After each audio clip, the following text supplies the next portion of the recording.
Dan pada hari-hari ke depan sampai selesai tanggap darurat, nantinya kita akan melaksanakan secara langsung press conference untuk mengupdate data, yang mana di presscon ini juga waktu kita mengunci data harian. Jadi data harian pada hari ini tanggal 22 November kita kunci data di pukul 17.00 melalui press conference ini.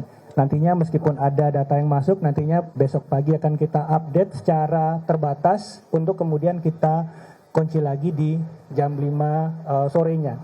Demikian mungkin pola sirkulasi informasi supaya tidak terjadi lagi simpang siur perbedaan data yang disampaikan oleh baik itu individu maupun institusi baik di pusat dan daerah untuk percepatan informasi dan tentu saja akurasi dari informasi itu sendiri.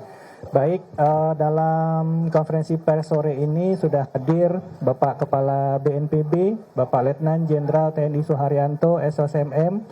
Selamat sore Bapak, kemudian Ibu Kepala BMKG, Ibu Profesor Dwi Korita Karnawati, PSD, kemudian Bapak Nelwan dari Kemenko PMK, mewakili Bapak Menko PMK yang sudah lebih dulu kembali ke Jakarta. Mungkin untuk sequence rilis atau sequence berbicara, pertama Bapak Kepala BNPB akan menyampaikan update dari data konsolidasi data yang kita sudah lakukan satu hari ini. Jadi benar-benar kita cross check berapa yang teridentifikasi nanti akan disampaikan oleh Bapak Kepala. Kemudian hal-hal apa yang mungkin masih perlu kita perhatikan ke depan terkait dengan kondisi pasca gempa ini dan juga mungkin terkait dengan cuaca. Nanti setelah Bapak Kepala BNPB akan dilanjutkan oleh Ibu Kepala BMKG. Dan terakhir mungkin nanti kami mohon kesediaan Bapak Nelwan dari Kemenko PMK untuk memberikan gambaran kebijakan yang akan diambil untuk proses-proses yang dilakukan pasca gempa di Cianjur ini. Waktu dan kesempatan dan memperpanjang waktu kami persilakan kepada Bapak Kepala BNPB. Terima kasih moderator. Bismillahirrahmanirrahim. Assalamualaikum warahmatullahi wabarakatuh. Selamat sore, salam sejahtera bagi kita semua. Salam Om Swastiastu. Yang saya hormati rekan-rekan media sekalian. Sore ini saya akan menyampaikan informasi sementara per hari ini terkait dengan korban dalam bencana alam di Kabupaten Cianjur ini. Yang pertama, korban jiwa meninggal dunia sekarang ada 268. Dari 268 itu yang sudah teridentifikasi, ya, dari 268 yang sudah teridentifikasi siapa-siapanya ini sebanyak 122 jenazah. Kemudian di samping tadi 268 dan yang sudah teridentifikasi 122, masih ada korban hilang dan ini masih dilakukan pencarian secara terus-menerus sejumlah 151 orang. Nah, apakah 151 orang ini nanti bagian dari yang belum teridentifikasi, nanti kami akan dalami lebih lanjut. Begitu ya, bisa saja yang masih hilang pencarian itu sebagian ada dalam data 268 yang belum teridentifikasi. Karena yang baru teridentifikasi tadi kan 122 jenazah. Kemudian luka-luka yang kami peroleh sampai sore ini sebanyak 1083 orang. Kemudian untuk yang mengungsi ada sejumlah 58.362 orang. Kemudian kerugian material. Kerugian material rumah rusak berat dapat informasi sejumlah 6.570 unit. Kemudian rumah yang rusak sedang sejumlah 2.071 unit. Rumah yang rusak ringan ada 12.641 unit. Sisanya semuanya masih terus kita laksanakan pendataan. Kemudian daerah yang terdampak, ya, ada 12 kecamatan. Yang pertama Kecamatan Cianjur, yang kedua Kecamatan Karangtengah, yang ketiga Kecamatan Warung Kondang, yang keempat Kecamatan Cugenang, yang kelima Kecamatan Cilaku, yang keenam Kecamatan Cibeber, ketujuh Kecamatan Sukaresmi, kedelapan Kecamatan Bojong Picung, kesembilan Kecamatan Cikalong Kulon, kesepuluh Kecamatan Sukaluyu, ke-11 Kecamatan Pacet, dan ke-12 Kecamatan Gekbrong. Dari 12 kecamatan ini, masing-masing kecamatan sudah berdiri tempat-tempat pengungsian. Bahkan mungkin jumlahnya bertambah, karena tempat-tempat pengungsian yang 12 ini adalah tempat-tempat pengungsian yang diharapkan terpusat bagi masing-masing kecamatan terkait pengungsi korban gempa di kecamatan itu. Tetapi seharian kita lihat tadi ada juga warga masyarakat yang mendirikan tenda-tenda seadanya di dekat rumahnya masing-masing. Nah, ini kami dari BNPB, BPBD, TNI, Polri, dan semua kementerian lembaga, NGO, LSM, dan semua stakeholder yang berkaitan dengan penanganan bencana ini akan terus membantu, mendampingi. Kami usahakan bahwa yang masih mengungsi di titik-titik dekat rumahnya ini bisa masuk ke tempat-tempat pengungsian terpusat agar lebih terjamin dari segi perawatan, pelayanan, maupun logistiknya. Kemudian langkah yang dilaksanakan BNPB sore ini juga atau hari ini juga, posko komando penanganan darurat sudah beroperasi. Dari posko itu setiap pagi pukul 7 akan dilakukan kegiatan. Kegiatannya berfokus, yang pertama adalah kita masih tanggap darurat. Sehingga fokus kegiatan melaksanakan pencarian dan evakuasi korban. Itu prioritas. Tadi saya sebutkan masih ada 151 yang hilang. Apakah itu hanya datanya segitu atau nanti ada bertambah, nanti akan disampaikan kemudian. Tetapi kami pastikan bahwa tanggap darurat ini akan berakhir ketika semua korban sudah diidentifikasi, syukur-syukur semuanya sudah ditemukan. Apabila nanti memang tidak ditemukan tapi ternyata sudah meninggal dunia, itu pun sudah teridentifikasi memang hilang dan tidak ditemukan lagi. Tapi mudah-mudahan kita akan berusaha semaksimal mungkin semua korban ini bisa ditemukan, baik dalam kondisi selamat maupun kondisi meninggal dunia. Kemudian setiap jam 17.00 setiap hari kita akan melaksanakan kegiatan seperti ini, ya, konferensi pers untuk menyampaikan perkembangan penanganan harian. Apakah yang ditemukan bertambah, kegiatan hari itu seperti apa, itu akan disampaikan setiap hari pada pukul 17.00. Semuanya komandonya dari posko penanganan darurat. Kemudian setiap pukul 19.00 setiap hari akan dilaksanakan rapat evaluasi dari semua unsur kegiatan, ya. Jadi tidak ada lagi nanti semuanya bergerak tanpa komando. Diharapkan semuanya melakukan kegiatan dalam penanganan pengungsi ini betul-betul seirama dan semuanya tidak sendiri-sendiri. Termasuk dalam bantuan kepada masyarakat, baik yang datang dari pemerintah pusat, kementerian lembaga, unsur swasta, ya, yang banyak yang membantu, semuanya akan dipusatkan di posko pendataannya. Nanti pendistribusian bantuan-bantuan itu akan diatur oleh posko. Di posko ada yang bertanggung jawab di bidang pencarian dan pertolongan, ada yang bertanggung jawab di bidang logistik dan pendistribusian, dan ada yang bertanggung jawab terkait dengan kegiatan harian. Semuanya dijabat oleh para pejabat eselon 1, supaya kegiatan ini bisa sinergi dan sungguh-sungguh. Kemudian para pengungsi hari ini rata-rata sudah mendapat fasilitas yang lebih baik daripada tadi malam, tentu saja.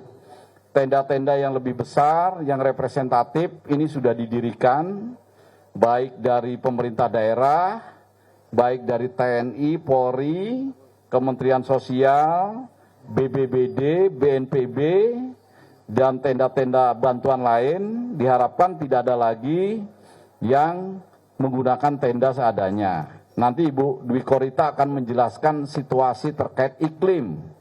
Ini iklim hujan, jadi kita khawatir kalau tidak tempatnya representatif, misalnya tidur di tenda pun diharapkan tendanya yang aman begitu, sehingga kalaupun hujan ini bisa berlindung di balik hujan itu. Kemudian logistik, kami juga sudah distribusikan, dapur-dapur umum ini sudah beroperasi. Logistik per hari ini cukup banyak, ya. Jadi di tenda-tenda itu bisa semuanya terlayani. Kalau masih ada yang kurang sempurna, masih ada yang belum terlayani, ini hari demi hari, lambat laun ini tentu saja berusaha kami perbaiki.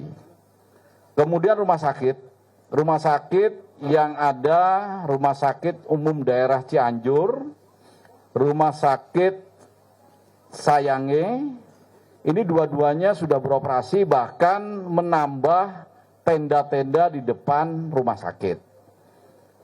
Kekurangan-kekurangan tenda ini ditambah terus.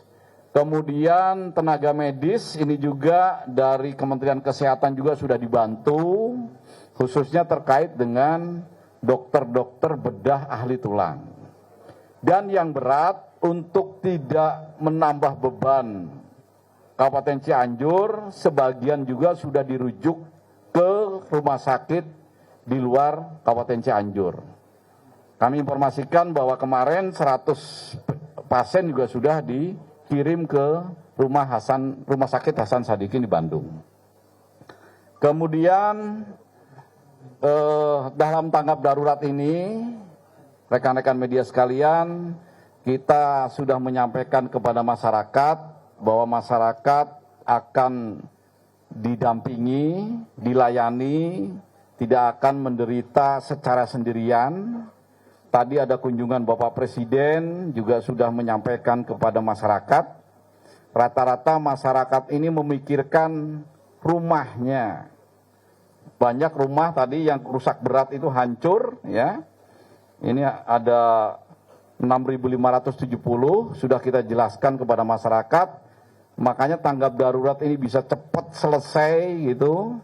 Mudah-mudahan 7 hari sudah clear, sudah tidak ada lagi yang harus dicari, sehingga nanti masyarakat ini bisa tidak tinggal lagi di tenda. Ya. Ada 2 skema. Yang pertama, bisa juga dibangun rumah hunian sementara. Nah, hunian sementara ini belajar dari pengalaman bencana-bencana sebelumnya, ini bisa dibangun berdasarkan dana bantuan-bantuan non-pemerintah. Atau juga dari pemerintah nanti sesuai dengan situasi dan kondisi. Yang skema kedua adalah masyarakat terdampak ini juga diberikan dana tunggu hunian. Misalnya satu keluarga ini punya keluarga yang mau menampung, atau tetangganya, atau orang tuanya, atau sanak saudaranya, ini bisa. Ya, jadi bisa untuk sementara ditampung oleh keluarganya, dan dari pemerintah ini akan membantu dana bulanan untuk sewanya itu. Namanya dana tunggu hunian. Sampai kapan? Sampai rumahnya sendiri itu selesai dibangun oleh pemerintah.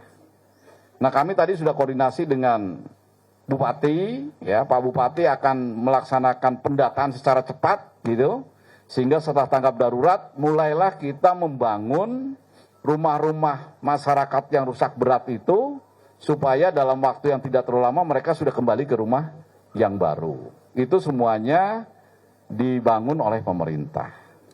Tadi Bapak Presiden sudah menyampaikan yang rusak berat dibantu 50 juta, yang rusak sedang dibantu 25 juta, dan yang rusak ringan 10 juta. Ini rumahnya kalau 50 juta misalnya yang punya rumah masih punya tabungan, ya silahkan ditambahkan di situ. Sanak saudaranya ingin membantu semen, membantu keramik, bisa juga ditambahkan di situ. Artinya, dan masyarakat yang sama sekali miskin, ini tentu saja di samping 50 juta juga biasanya nanti dari lembaga-lembaga swadaya, dari perorangan, dari pribadi. Indonesia ini terkenal dengan dermawan, ya, apalagi dalam bencana ini semuanya ingin membantu. Ini pun segera bisa membantu, sehingga meskipun dari pemerintah pusat hanya 50 juta, tetapi rumah yang nanti dibangun itu sudah layak untuk dipakai dan bisa untuk melanjutkan hidup pasca gempa. Itu rekan-rekan media yang perlu saya sampaikan. Sila saya kembalikan untuk sementara kepada moderator. Terima kasih. Wassalamualaikum warahmatullahi wabarakatuh. Terima kasih Bapak Kepala BNPB. Rekan-rekan media, pertanyaannya kita hold dulu, kita selesaikan dulu. Ibu Kepala BNPB dan Pak Nelwan menyampaikan informasi yang perlu kita elaborasi dan kita diskusikan nanti pada sesi tanggung jawab terbatas di akhir preskon ini. Ibu Kepala BMKG, waktu kami persilakan. Terima kasih Bapak Moderator. Yang terhormat Bapak Kepala BNPB, Bapak Moderator, Pak Dr. Abdul Muhari, dan Pak Nelwana yang mewakili Bapak Menko PMK. Perlu kami sampaikan perkembangan kondisi kegempaan saat ini semakin melemah. Meskipun pada data yang termonitor pukul 17.00, gempa susulannya sudah terjadi 145 kali, namun tidak perlu dicemaskan. Karena gempa-gempa susulan itu sebagian besar tidak dirasakan. Yang bisa mencatat adalah alat.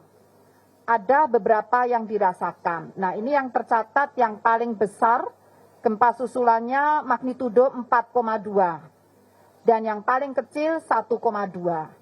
Nah, sehingga BMKG memperhitungkan kurang lebih 4 hari lagi insya Allah gempa-gempa tersebut sudah makin berkurang, insya Allah berhentilah ya, insya Allah. Ini doa kita demikian dari hasil tren perhitungan. Nah, kemudian juga perlu disampaikan, saat ini kita memasuki musim hujan. Di Jawa Barat ini diperkirakan puncaknya di bulan Desember. Kita sebentar lagi masuk bulan Desember. Dan Jawa Barat ini relatif tidak memiliki musim kemarau. Jadi hujan terus. Sehingga perlu disiapkan, diwaspadai adanya potensi bencana ikutan seperti longsor, dan yang cukup penting untuk diwaspadai adalah material-material rontokan lereng-lereng akibat gempa, banyak titik longsor. Material-material tersebut dapat membendung lembah sungai di lereng atas, dan apabila hujan turun terus-menerus, akhirnya bendung air hujan itu bisa air yang terbendung itu mendesak onggokan tanah longsor tadi, akhirnya jebol sebagai banjir bandang. Sehingga yang perlu dijaga adalah upaya untuk, insya Allah ini dari PUPR ya biasanya, membersihkan onggokan-onggokan yang ada di atas.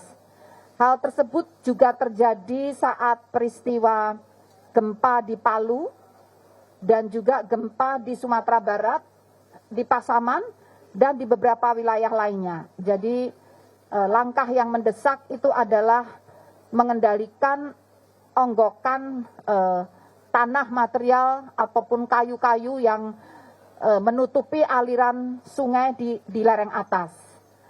Dan berikutnya yang perlu disiapkan pula pada masa rehab rekon nanti, kami sudah mendiskusikan dengan Bapak Bupati dan Kepala BNPB dan Bapak Gubernur bahwa gempa ini dari analisis kajian BMKG merupakan gempa dengan periode ulang kurang lebih 20 tahun. Sebelumnya tahun 2000, yaitu 22 tahun yang lalu, dan sebelumnya lagi tahun 1982, 18 tahun yang lalu. Sebetulnya sudah 6 kali ya, tapi 3 kali sebelumnya periode ulangnya lebih panjang, puluhan tahun, ya lebih dari 20 tahun. Nah yang 3 kali terakhir ini 20 tahunan. Artinya apa? Gempa dapat terulang kemudian di kurang lebih 20 tahun ke depan. Sehingga pada pada tahap rekonstruksi, mohon benar-benar diperhatikan agar bangunannya tahan gempa.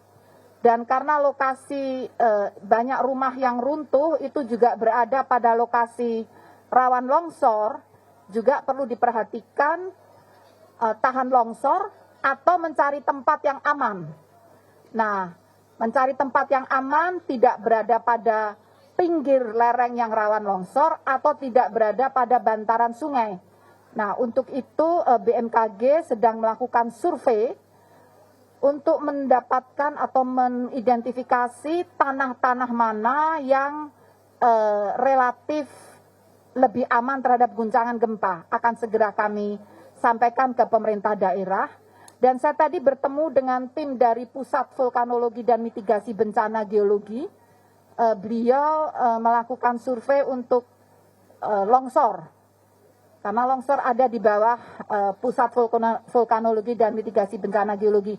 Sehingga nanti kami akan integrasikan hasil survei tersebut untuk mendukung proses rekonstruksi dalam menentukan kalau memang terpaksa harus mencari tempat yang aman, ada datanya lah, berbasis data. Demikian. Jadi itu terutama yang perlu kami sampaikan, dan BMKG bersama BPBD dan pihak terkait juga terus berupaya menenangkan masyarakat. Jadi melakukan sosialisasi, menyampaikan bahwa kondisi sudah semakin aman, kecuali dari hujan. Kalau dari hujan, mohon maaf ini potensinya, jadi kalau memang ada tenda-tenda itu perlu diperhatikan tentang ancamannya hujan dan dampak ikutannya. Kalau dari gempa buminya relatif semakin stabil, semakin lemah guncangannya, tidak dirasakan. Terima kasih Bapak Kepala atas waktunya. Makasih. Baik, terima kasih Bu Kepala BMKG. Tadi dari Bapak Kepala BNPB kita sudah mendengarkan update data dan langkah-langkah yang sedang dan akan dilakukan pada saat operasi tanggap darurat. Kemudian dari Bu Kepala BMKG tadi disampaikan beberapa hal. Pertama, untuk jangka pendek itu kita masih harus waspada terhadap potensi bencana bawaan akibat intensitas hujan, karena kita sudah mulai di awal musim hujan. Dan seperti kita ketahui memang Jawa Barat kalau dari data BNPB juga provinsi paling tinggi kejadian bencana hidrometeorologi, salah satunya juga di Sukabumi dan Cianjur. Ini juga menjadi kewaspadaan sehingga pembersihan daerah hulu itu menjadi penting. Kemudian untuk jangka panjang masih dalam periode 1 generasi, periode ulang gempa ini, jadi mungkin sekali kalau kita melihat dari historis mungkin adik-adik kita, anak-anak kita yang saat ini mengalami mungkin juga akan mengalami lagi nanti di saat dia dewasa. Artinya ada konsideran-konsideran tadi disampaikan untuk tata ruang dan lain-lain, tidak hanya bisa mengurangi potensi risiko dalam jangka pendek, tetapi juga bisa mengurangi potensi risiko di jangka panjang. Mungkin untuk ini saya meminta kesediaan Pak Nelwan untuk sedikit memberikan gambaran tentang kebijakan dalam skala makronya mungkin terkait dengan pasca bencana Cianjur ini. Silakan Pak Nelwan. Ya. Terima kasih Pak Am. Yang saya hormati Pak Kepala BNPB, Pak Lejen Suharyanto, Ibu Kepala BMKG, Ibu Dwi Korita, dan rekan-rekan media sekalian yang saya banggakan. Secara keseluruhan penanganan darurat bencana di hari kedua sampai dengan hari ini sudah lebih baik, dan tentu secara bahu-membahu dengan peran serta semua pihak ini akan terus kita perbaiki.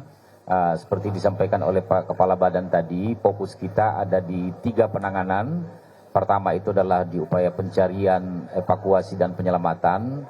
Kemudian yang kedua memenuhi kebutuhan dasar para penyintas, dan yang ketiga perbaikan secara dini untuk fasilitas-fasilitas yang bersifat vital untuk menjamin keberlangsungan hidup penyintas dan pelayanan penanganan darurat bencana di Kabupaten Cianjur ini. Kemudian yang berikutnya tentunya secara simultan kita berharap pemerintah Kabupaten Cianjur dan juga dibantu oleh Pemprov Jawa Barat berkoordinasi juga nanti dengan Kementerian Dalam Negeri segera melakukan pendataan kependudukan dan juga data-data korban termasuk dampak kerusakan dan kerugian yang ditimbulkan oleh bencana gempa ini. Nah, secepat mungkin paling tidak nanti untuk kerusakan rumah ya itu sudah segera diselesaikan. Kalaupun misalnya masih ada data-data yang masih belum bersih, ya mungkin secara parsial yang sudah bersih datanya segera diajukan untuk segera ditangani. Beberapa tadi alternatif solusi Pak Kepala Badan sudah menyampaikan, ada kemungkinan nanti bagi mereka yang mengalami rumah rusak berat dan tidak bisa dihuni lagi, bisa nanti melalui dukungan bantuan dana tunggu hunian untuk waktu tertentu sampai dengan rumahnya bisa dihuni kembali, atau melalui nanti pelibatan komunitas seperti biasanya kita lakukan di beberapa kejadian bencana lainnya. Kami dari Menko PMK nanti akan membantu Pak Kepala Badan nanti untuk mengkoordinasikan bagaimana kita nanti mendukung, memberikan pendampingan kepada masyarakat yang membutuhkan hunian sementara jika itu memang satu pilihan yang tepat. Kemudian berikutnya kalau data-datanya ini sudah selesai semuanya nanti, ancamannya sudah berakhir dan seluruh korban sudah ditemukan dan ditangani, maka kita akan segera melakukan kaji kebutuhan pasca bencana. Jitu Pasna biasanya ada tim dari BNPB yang akan segera melakukan itu, dan hasilnya nanti akan kita tuangkan ke dalam rencana rehabilitasi rekonstruksi pasca bencana. Tentu dalam hal ini kita tetap memperhitungkan dan merujuk kepada rekomendasi dari BMKG dan Badan Geologi ya tentang lahan-lahan yang kemungkinannya berisiko tinggi untuk dihuni kembali. Kemudian kalau misalnya ada yang berisiko yang masih mampu diatasi dengan meningkatkan spek bangunannya kembali nanti ya itu menjadi pilihan yang lain. Yang jelas prinsip kita nanti di Rehab Rekon ini bagaimana kita membangun yang lebih baik dan lebih aman dan berkelanjutan, sehingga nanti masyarakat kita ini tidak lagi menjadi korban pada bencana yang sama di kesempatan berikutnya. Terkait dengan antisipasi musim hujan yang menurut informasi dari Ibu Dwi Korita tadi puncaknya di bulan Desember, alhamdulillah tanggal 9 November kemarin Bapak Kepala BNPB bersama dengan masyarakat Pentahelix kita telah menggelar geladi kesiapsiagaan menghadapi bencana hidrometeorologi di Cibubur yang antara lain juga dihadiri oleh Provinsi Jawa Barat, hadir secara luring. Mudah-mudahan itu tetap menjadi pedoman buat kita dan tetap digalang dukungan dari semua pihak bahwa kita masih berada dalam ancaman maksimum untuk bencana hidrometeorologi, khususnya bencana banjir dan ikutannya. Ini mungkin yang bisa kami tambahkan untuk menjadi perhatian kita semuanya. Mudah-mudahan semuanya ini bisa cepat terselesaikan dan kita bisa kembali hidup normal. Terima kasih, waktu saya kembalikan kepada moderator. Terima kasih Pak Direktur. Kemudian saya akan buka 2 putaran saja, masing-masing putaran 3 pertanyaan. Yang paling duluan tunjuk tangan, Mas, silakan.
Tiga pertanyaan ini kami langsung dijawab saja, nanti kalau kelupaan nanti.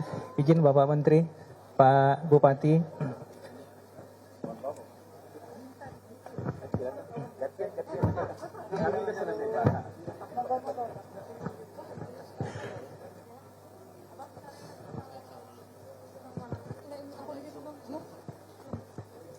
Silakan Bapak Kepala. Mohon izin atas izin Bapak Menteri Dalam Negeri ini udah kenal semua ya. Jadi yang pertanyaan tadi dari SCTP ya, Mas. Jadi yang pertama, kami tidak bisa atau belum bisa menyampaikan apakah dari 268 itu berapa yang anak-anak begitu. Tetapi memang kejadian ini 13.21 ini bertepatan dengan banyak anak-anak yang sedang mengaji begitu. Jadi pulang mengaji sehingga memang sebagian dari yang sudah teridentifikasi ini ya sebagian anak-anak ini. Apakah persentasenya dari 268 ini banyak anak-anak, nanti besok jam 5 sore akan kami jawab. Kemudian yang kedua terkait dengan rumah sakit. Nah ini kan Ibu BMKG tadi cerita bahwa sekarang dengan BPBD, BNPB itu sudah keliling memberikan informasi kepada masyarakat bahwa gempa ini sudah tidak akan besar lagi lah. Memang kita kan harus percaya karena ilmu pengetahuannya kan di BMKG. Dia tolong media juga sampaikan ke masyarakat. Ini masyarakat takut kalau masuk gedung rumah sakit, takutnya ada gempa lagi, kena ambruk lagi. Itu yang terjadi kan. Nah tapi sekarang lambat laun sudah pada berani. Nah yang masih takut ini di depan-depan rumah sakit, baik rumah sakit umum daerah Cianjur, rumah sakit umum Sayang, itu sudah didirikan tenda-tenda. Jadi sebagian pasien memang didirikan atau dirawat di tenda-tenda itu. Di rumah sakit Sayang tadi ada operasi kecil dilaksanakan di luar. Ya gimana lagi, memang dalam kondisi darurat, tentu saja yang penting kondisinya bisa selamat, berhasil operasinya kita laksanakan. Yang ketiga terjadi perbedaan data. Ya kami dalam hari pertama ini fokus ya semuanya pada menyelamatkan diri. 12 kecamatan loh yang terdampak, tidak sedikit. Bahkan masuk ke Bogor, Sukabumi juga banyak rumah yang rusak. Memang kayak di Bogor, Sukabumi tidak ada korban jiwa. Nah kemarin sebetulnya di rumah sakit itu ada 66 jenazah. Kemudian kan adanya 62 tuh sore itu, kemudian jadi 66. Kemudian malamnya berdasarkan laporan kepala dusun yang menyampaikan di masing-masing dusunnya hanya ada penambahan 100 begitu, sehingga muncullah 162. Nah sekarang ini kita luruskan Jadi mohon rekan-rekan wartawan sementara sampai besok sore yang dipegang data ini, ya, data 268 ini. Karena ini yang bisa kami peroleh sampai jam 17.00 tadi. Nanti malam ada perubahan, ada yang ditemukan lagi, ada yang ini ya nanti kita sampaikan kemudian. Gitu ya. Terima kasih. Mungkin sebelum tanya jawab, mungkin Bapak Menteri berkenan bicara sedikit, Pak. Pak Mendagri dulu ya, sebentar ya. Silakan. Baik, bismillahirrahmanirrahim. Rekan-rekan semua, yang pertama-tama tentu saya selaku Mendagri mewakili Kemendagri menyampaikan duka cita sedalamnya atas bencana ini. Baik yang wafat tentunya kita doakan agar diampuni segala dosa-dosanya selama dunia dan insya Allah husnul khatimah ya. Kemudian bagi yang sakit mudah-mudahan cepat segera diberikan kesembuhan. Dan bagi yang terdampak semua akan diberikan atensi oleh pemerintah. Pemerintah negara hadir. Kita semua paham bahwa bencana alam di negara kita ini memang rentan karena berada pada lapisan atau piringan ya. Piringan-piringan Austral Asia dan lain-lain. Kemudian kita juga adalah di Ring of Fire ya. Banyak vulkano. Jadi bencana alam adalah bagian dari resiko negara kita dan kita mengalami banyak bencana. Itu membuat kita makin mampu melakukan manajemen penanganan bencana. Pengalaman-pengalaman itu membuat kita makin kuat. Nah, kemudian yang kedua, tadi kami sudah diskusi dengan Bapak Bupati, Kepala BNPB, rekan-rekan TNI Polri ya. Kita melihat bahwa gerak cepat sudah dilakukan. Saat ini saya kira tahap yang paling penting adalah tahap evakuasi. Ya, tadi ada 268 yang wafat. Tapi ada beberapa daerah yang masih ada jalan yang masih tertutup ya. Satu jalan kabupaten, satu jalan nasional tadi yang tadi semula tertutup longsor, tadi saya lewat sudah terbuka, alhamdulillah. Gerak cepat dari semua pihak, Kementerian PUPera, TNI Polri semua bergerak. Nah, kemudian pendataan ini menjadi sangat penting sambil mempercepat untuk infrastruktur jalan terutama agar dapat dinormalisasi. Dan kita melihat bahwa semua kekuatan sudah turun, apalagi Bapak Presiden sudah turun langsung ke sini. Ya, alhamdulillah ya. Sehingga dengan kehadiran Bapak Presiden tentunya semua kekuatan nasional ini turun. Terutama TNI Polri, BNPB, kemudian juga Kementerian PUPera, Kementerian Sosial, Menko PMK juga sudah hadir semua. Bapak Kapolri hadir. Sebentar lagi Bapak Panglima TNI. Ya, ini pasti semua akan kita keroyok rame-rame. Mulai dari evakuasinya selesaikan, sambil kita mempersiapkan tenda-tenda dan lain-lain. Ya, bagi masyarakat yang memang masih ada khawatir, tentunya mereka kita tidak larang untuk tinggal di tenda-tenda yang mungkin dianggap lebih aman ya. Ini sudah disiapkan juga oleh teman-teman TNI Polri dan semua pihak yang ada. Kementerian Sosial juga sudah memberikan tenda-tenda kecil. Nah, kita tentu berharap bahwa tidak terjadi lagi gempa yang besar ya. Prediksi ada susulan kecil-kecil. Mudah-mudahan prediksi ini akurat gitu ya. Nah, kemudian rekan-rekan, pendataan dari Bapak Bupati akan mengerahkan jajaran beliau. Mulai dari camat, 12 camat tadi ya. Kemudian juga kepala desa ditemani oleh perguruan tinggi serta dari TNI, Babinsa, Polri, Babin Kamtipmas, Tripika istilahnya kalau di desa. Melakukan pendataan mulai dari yang wafat, by name, by address. Lalu kemarin kan kita tahu bahwa dengan adanya wafat itu adalah kecepatan untuk dimakamkan dulu. Tapi setelah itu pendataan dilakukan by name, by address. Nanti baru bisa ketahuan nantinya yang berapa jumlah anak-anak, ya, berapa yang dewasa dan lain-lain. Nah, kemudian juga Tripika ini akan melakukan di desa-desa akan melakukan pendataan kerugian, kerusakan, dampak kerusakan baik infrastruktur maupun rumah-rumah, baik yang rumahnya klasifikasi berat, sedang, ringan. Bapak Presiden sudah menyampaikan akan memberikan bantuan 50 juta ya, untuk yang berat, yang sedang 25, yang ringan 10, itu akan disalurkan satu pintu melalui BNPB. Nah, kemudian juga santunan tentunya. Nah, kemudian tentu kita harapkan semua akan begitu sudah didata, lakukan gerak cepat untuk melakukan rekonstruksi kembali, baik infrastruktur publik maupun rumah-rumah tadi. Jadi tidak hanya diberikan, tapi juga diberikan bantuan untuk membangun. Dan biasanya dengan gotong royong, terutama gerakan TNI Polri biasanya sangat cepat sekali. Pengalaman kita di Lombok, di Palu, ya, semua bergerak cepat sekali. Nah, insya Allah nanti ya kita harus bergotong royong dalam menghadapi ini. Dan tadi sudah saya sampaikan kepada Bapak Bupati, kami dari tim Kemendagri juga akan turun untuk membantukan pendataan.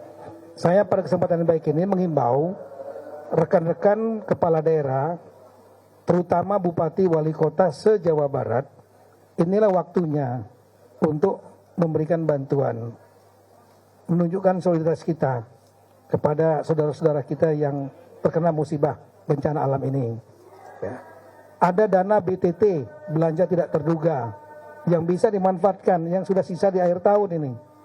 Saya mencatat dalam catatan Kemendagri, dari 12 triliun lebih, dana BTT 548 daerah, provinsi, kabupaten, kota, itu baru terpakai kurang dari 3 triliun. Artinya masih lebih dari 99 triliun. Memang sebagian digunakan untuk penanganan inflasi, tapi sebagian memang dicadangkan untuk bencana. Nah, oleh karena itu, saya mengimbau kepada rekan-rekan Bupati, Wali Kota se-Jawa Barat yang utama, tapi juga di luar itu, rekan-rekan gubernur ya, seluruh Indonesia, Bupati, Wali Kota, saya akan sampaikan melalui asosiasi gubernur, asosiasi bupati, asosiasi wali kota, supaya memberikan bantuan. Yang utama setelah saya lihat lapangan, bantuannya bukan dalam bentuk makanan, dalam bentuk pakaian, bukan. Yang dibutuhkan adalah bantuan dalam bentuk uang tunai. Nah, bisa dilakukan melalui mekanisme hibah. Mekanisme hibah kepada Pak Bupati melalui BPKAD, Badan Keuangannya. Nanti akan saya sharing nantinya kepada Asosiasi Gubernur, Bupati, Wali Kota. Sekaranglah saatnya kita bergotong royong, kita bersolidaritas ya, untuk membantu masyarakat yang terdampak bencana ini. Saya membayangkan kalau semuanya memberikan bantuan, maka di samping dari pemerintah pusat yang satu pintu dan masing-masing kementerian lembaga yang juga bergerak membantu, juga dari saya himbau seluruh kepala daerah, gubernur, bupati, wali kota, berikan bantuan hibah. 100 juta aja sudah sangat bermanfaat. Kalau ada 500 saja dari 50 miliar. Ini sekarang ini kondisinya BTT Kabupaten Cianjur itu hanya 5 miliar. Enggak akan cukup. Di provinsi tersisa 20 miliar, Jawa Barat juga enggak akan cukup. Nah, kalau pemerintah pusat memang sudah turun, tapi alangkah baiknya kalau seluruh daerah di Indonesia juga membantu. Karena bencana seperti ini bisa terjadi di mana saja. Di saat yang lain terjadi, kita mudah-mudahan enggak terjadi. Semua kita gotong royong membantu. Saya kira itu. Terima kasih banyak. Assalamualaikum warahmatullahi wabarakatuh. Terima kasih Bapak Menteri Dalam Negeri, Bapak Profesor Tito Karnavian. Mohon izin Bapak Bupati, apakah ada yang mau disampaikan? Baik, mungkin karena kita mengingat waktu juga mau maghrib, satu orang satu pertanyaan saja ya. Silakan dari Metro Kompas ya.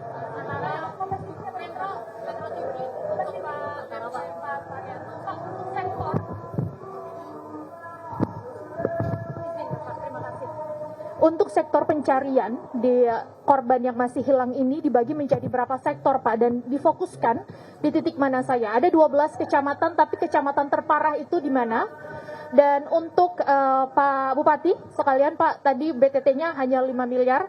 Apakah itu cukup untuk nanti proses penanganan, dan sejauh ini sudah mendapatkan bantuan, mungkin tadi disebutkan Pak Mendagri, BTT dari wilayah mana saja, kemudian bantuan dari pemerintah pusat sejauh ini dari segi anggaran sudah berapa Pak Bupati? Terima kasih. Ini langsung atau bagaimana Mas? Oke. Langsung aja ya. Jadi kalau 12 kecamatan kan yang terdampak. Ini ada 151 orang yang masih kita cari. Memang kalau di titik beratnya nih semuanya kan tersebar nih, Dek. Tapi Cugenang nih kelihatannya yang paling banyak nanti itu. Ya prediksi kami ya, ini tentu saya prediksi ini berdasarkan data-data dari Basarnas. Dan untuk mencari ini Basarnas, TNI, Polri, dan relawan bergerak terus. Tentu saja malam tidak bisa, tetapi mulai pagi besok akan dilaksanakan pencarian. Dan setiap jam 7 kita apel. Jadi membagi pergerakan daripada tim pencarian ini. Ya, kami akan bergerak, akan semaksimal mungkin saya sampaikan. Mudah-mudahan tidak ada lagi data yang baru, tapi mudah-mudahan 151 ini bisa kita ketemukan semua. Jam kerjanya dari mulai jam 7 pagi sampai jam 7 malam, sampai dengan gelap gitu, ya. Oke. Oke, selamat sore. Saya Nanda dari Kompas TV. Mau bertanya kepada Kepala BNPB begitu Pak. Izin Pak, ini terkait dengan data. Data disebutkan bahwa ada sebanyak 268 orang meninggal dunia. Ketika kami melihat di lokasi begitu, salah satunya ini adalah Kecamatan Cugenang, ini menjadi salah satu titik paling parah begitu, yang dimana kami bertanya, memang ada beberapa warga yang meninggal dunia dan langsung memilih untuk dikuburkan begitu. Apakah hal-hal kayak gini sudah didata begitu Pak? Sudah termasuk data dalam 268 orang tersebut, dan kemudian kita melihat bagaimana saat ini kondisi angka 268 ini banyak begitu Pak yang meninggal dunia. Apakah nanti akan ada rencana ada kuburan massal begitu yang disediakan? Terima kasih. Nah, ini dari Pak Bupati aja yang jawab ya. Pak Bupati, mungkin saya sedikit saja. Memang kan kita tidak bisa larang. Kadang-kadang masyarakat ini begitu meninggal kan harus secepat mungkin dimakamkan. Nah, beberapa kemarin saja Pak Gubernur juga sudah menghadiri beberapa pemakaman gitu. Tetapi diharapkan karena ini rantai komando dari BNPB, BPBD sampai ke bawah juga mendata. Dari pemerintah daerah juga tentu saja sampai ke tingkat RT. Nah, kepala desa ini juga akan lapor. Jadi saya perkirakan yang sudah dimakamkan itu masuk dalam 268. Gitu ya. Itu dari saya sampaikan Pak Bupati mungkin untuk menambahkan. Mohon izin Pak Mendagri, Pak BNPB, Pak MNBG. Jadi untuk data-data yang kemarin dengan sekarang itu memang masih bergerak. Kemarin datanya baru hanya informasi dari relawan-relawan yang ada di tiap-tiap kecamatan dan desa. Nah, tadi pagi dan hasil rapat semalam, saya perintahkan Pak Camat koordinasi dengan para kades, ya, dengan para kades, data yang ada di masing desa-desanya, baik yang meninggal tidak dibawa ke rumah sakit maupun meninggal yang dibawa di rumah sakit. Nah, sehingga hasilnya rekapnya adalah dari 12 kecamatan 268 orang. Adapun yang meninggal di rumah sakit Sayang Umum ini dan termasuk di rumah sakit Cimacan ini 122 orang ada di dalamnya, gitu ya. Gitu ya. Nah, pertanyaan yang kedua, tadi BTT, kita Kabupaten Cianjur baru saja menyelesaikan bencana alam di Kecamatan Cidaun yang terjadi banjir di Sungai Cidamar. Sehingga kami BTT banyak tersedot ke Kecamatan Cidaun. Dan akhir tahun ini kita hanya ada 5 miliar. Alhamdulillah tadi sampaikan Pak Mendagri, Pak Gubernur akan menyampaikan 20 miliar dan juga dari pusat khusus untuk rehabilitasi rumah rusak berat, ringan maupun sedang. Gitu. Dan kemudian juga BTT kami yang 5 miliar ini akan kami prioritaskan untuk pembangunan sekolah-sekolah yang rusak dulu. Karena kami tidak ingin dengan ada terjadi bencana alam, masyarakat Cianjur stagnan tidak bisa bersekolah. Dan juga tadi saya sudah perintahkan Kepala Dinas Pendidikan untuk menginventarisasi mana SD dan SMP yang rusak parah. Seperti tadi lihat dengan Pak Menko, dengan Pak BNPB, SMP 1 Cugenang, ini hampir semua rata. Tentunya itu yang akan kami prioritaskan, gitu ya. Dan tentunya saya atas nama pemerintah Kabupaten Cianjur, atas nama warga masyarakat Kabupaten Cianjur, mengucapkan terima kasih, apresiasi kepada Bapak Presiden, Pak Menko, para menteri, BNKG, yang telah membantu warga masyarakat Kabupaten Cianjur. Mudah-mudahan apa yang telah dilakukan untuk masyarakat kami, baik pemikiran, semangat, materi, dan sebagainya, saya doakan menjadi amal kebaikan, amal ibadah yang diterima oleh Allah Subhanahu wa Ta'ala. Kemudian juga khusus para insan pers, berikanlah informasi yang positif untuk warga masyarakat Cianjur. Itu saja, hatur nuhun. Wassalamualaikum warahmatullahi wabarakatuh. Saya hanya menambahkan satu saja. Kita harapkan semua korban, terutama yang wafat, nanti dapat terdata by name.